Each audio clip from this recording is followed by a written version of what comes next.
নমস্কার বন্ধুরা, চৈতালির হেসেলে আপনাদের সবাইকে অভিনন্দন। আজ আমি চিকেন কাটলেটের রেসিপিটা নিয়ে এসেছি।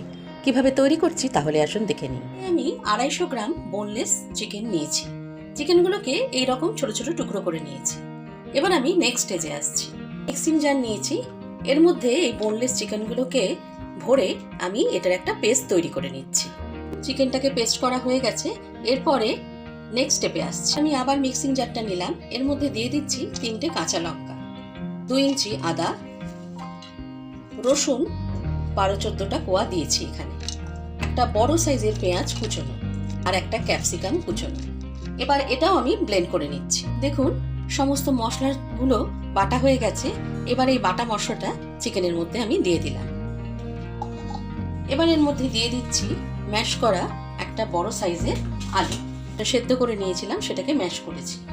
এবার এর মধ্যে দিয়ে দিচ্ছি গোলমরিচ গুঁড়ো 1 টিস্পুন, গরম মশলা গুঁড়ো 1 টিস্পুন, স্বাদ মতো নুন, লঙ্কা গুঁড়ো 1 টিস্পুন, জিরে গুঁড়ো 1 টিস্পুন, 1 টেবিল স্পুন লেবুর রস। লেবুর রসের বদলে আপনারা ভিনেগারও দিতে পারেন। এবার সমস্ত মশলা সমেত চিকেনটাকে খুব ভালোভাবে মেখে নিচ্ছি। চিকেন সমেত সমস্ত মশলা দিয়ে মাখাটা আমার রেডি হয়ে গেছে। এবার আমি এখান থেকে এইভাবে ছোট ছোট বলের আকারে এই থালার মধ্যে রেখে দিচ্ছি। দেখুন আমি ওই মাখাটার থেকে এইভাবে 6টা বলের মতো তৈরি করে রেখেছি। এরপর নেক্সট স্টেপে আসি। এখানে আমি 3টে ডিমকে ফাটিয়ে রেখেছি, এর মধ্যে দিয়ে দিচ্ছি 1/2 চামচ নুন আর 1/2 চামচ গোলমরিচ গুঁড়ো।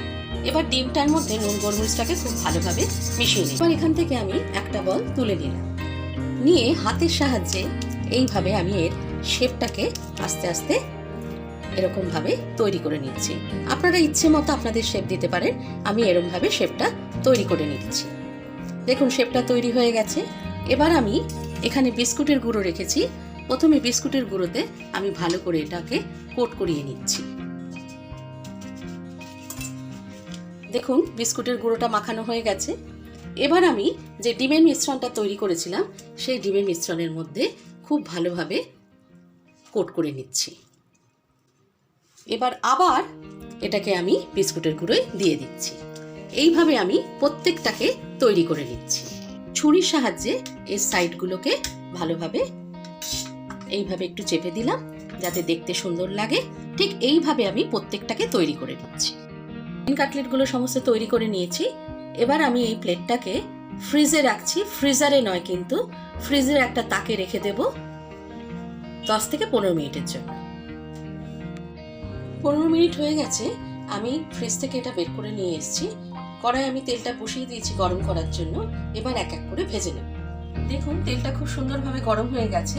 আঁচটাকে আমি একদম মিডিয়াম টু লো ফ্লেমে রেখে আমি ফ্রাইটা দিয়ে দিলাম, চিকেন ফ্রাইটা। এবার মিডিয়াম ফ্লেমে রেখেই একটা দিক ভালোভাবে ভাজা হলে তারপরে আবার অপর দিকটাকে উল্টিয়ে দেবো। একটা দিক ভালোভাবে ভাজা হয়ে গেছে, এবার আমি অপর দিকটাকে উল্টিয়ে দিলাম।